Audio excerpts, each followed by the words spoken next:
ৰাজপথেৰে গজৰাজৰ গমন সন্ধান এক নিৰাপদ আশ্ৰয়ৰ ক্ৰমাৎ বাঢ়িছে ব্ৰহ্মপুত্ৰ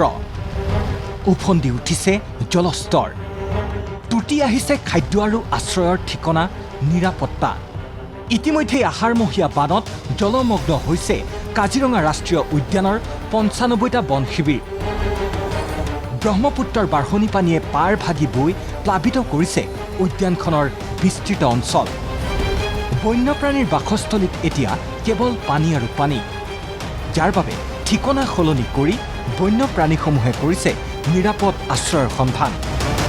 অগৰাতলী কহৰা বাগৰি Bokakhat Biswanath wild life division প্লাবিত হৈ পৰাত বন্যপ্ৰাণীয়ে ঢাপলি মেলিছে আন বনাঞ্চললৈ বুঢ়াপাহাৰৰ ৰাষ্ট্ৰীয় ঘাইপথত এয়া গজেন্দ্ৰৰ গমন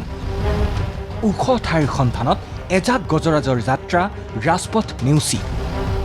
য'ত স্থিত হৈ ৰৈছে পথচাৰী বানৰ এই বিভীষিকাৰ সময়ত জীৱনৰ নিৰাপত্তাৰ সন্ধান এশিঙীয়াৰো জংঘলৰ মাজত ক্ৰমাৎ বাঢ়ি অহা পানীৰ মাজেৰে নিৰাপদ আশ্ৰয় বিচাৰি যাত্ৰা কৰিছে এশিঙীয়াই ৰাজপথ পাৰ হৈ ওখ ঠাইৰ সন্ধান হৰিণৰো ৰাষ্ট্ৰীয় উদ্যানখনৰ এই পৰিস্থিতিত বন্যপ্ৰাণীৰ সুৰক্ষাৰ প্ৰতি লক্ষ্য ৰাখি জাৰি কৰা হৈছে কেতবোৰ বিশেষ নিৰ্দেশনা বন্ধ কৰা হৈছে উদ্যানৰ মাজেৰে গধুৰ যান বাহনৰ চলাচল প্ৰতি আধা ঘণ্টাৰ মূৰে মূৰে এস্কৰ্ট দি পাৰ কৰোৱা হ'ব নাইট ছুপাৰ মুখ্যমন্ত্ৰী ডক্টৰ হিমন্ত বিশ্ব শৰ্মাই কাজিৰঙা ৰাষ্ট্ৰীয় উদ্যানৰ বান পৰিস্থিতিক লৈ উদ্বিগ্নতা প্ৰকাশ কৰাৰ লগতে সংবাদমেলযোগে ঘোষণা কৰিলে বিশেষ নিৰ্দেশনা কাজিৰঙাত আজিৰ পৰা আমি ভেহিকুলাৰ ট্ৰেফিকৰ মুভমেণ্টত ৰেষ্ট্ৰিকশ্যন আনিছোঁ আজিও এটা পহুৰ আক্ৰমণত আঘাত পাইছে যান বাহনৰ আক্ৰমণত সেইকাৰণে আমি ট্ৰাকছ কমপ্লিটলি বন্ধ কৰিছোঁ তেওঁলোকে নৰ্থ অসমেদি তেওঁলোকে ডিব্ৰুগড়ত সোমাব আৰু পাৰ্চনেল যিবিলাক ভেহিকুল আছে বা নাইট ছুপাৰ আছে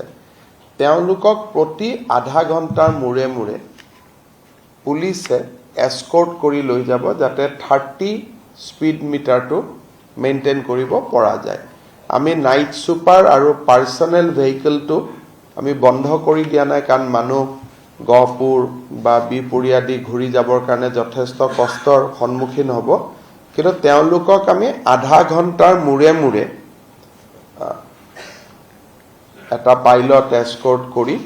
30 মিটাৰতকৈ যাতে বেছি স্পীডত নাথাকে সেই ধৰণে আমি তেওঁলোকক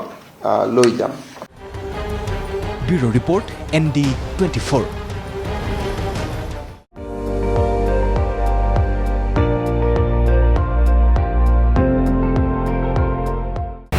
আপুনি চাই আছে ND24 সৰ্বশ্ৰেষ্ঠ নহয় সৰ্বোত্তমৰ দৌৰ